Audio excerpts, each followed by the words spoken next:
44, donc le 30 avril 44, Simone Veil a été arrêtée à cause d'un contrôle de SS dans la rue. Elle a été envoyée au camp d'extermination nazi d'Auschwitz-Birkenau après avoir été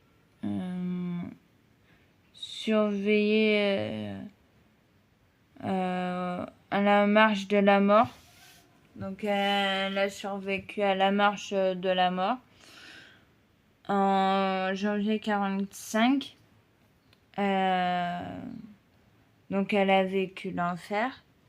Mais elle a été protégée à un moment donné, comme elle disait dans ses interviews. Donc c'est là où j'improvise. J'ai plus besoin de mon papier. Donc, attends. Je parle bien de Simone Veil au passage.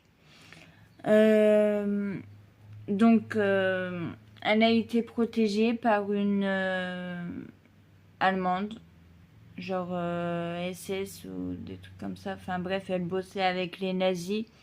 Mais c'était une gentille, elle l'avait protégée parce qu'il pleuvait beaucoup, en l'occurrence. Et elle et Ginette Kolinka ont été protégées dans un mirador le temps qu'il pleuvait. Une fois qu'il pleuvait plus, c'était protégée et tout.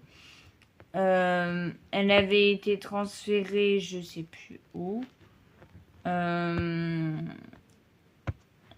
un autre camp, parce qu'elle avait été rejoindre sa mère.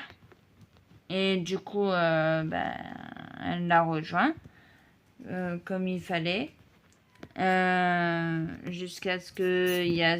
Enfin, avec sa sœur. Donc, il restait plus que sa sœur après. Donc, il fallait bien qu'elle survive pour rentrer tant bien que mal saine et sauve. Donc, elle rentre saine et sauve. Elles ont été libérées et tout comme il fallait. La chose que je peux dire par là, c'est que par la suite, ça a beaucoup affecté une de ses sœurs, qui s'en est donné la mort, malheureusement. Et elle a continué à avancer malgré tout. Ils ont eu chacun leur vie, chacun leur famille. Donc voilà. Elle est décédée en 2017.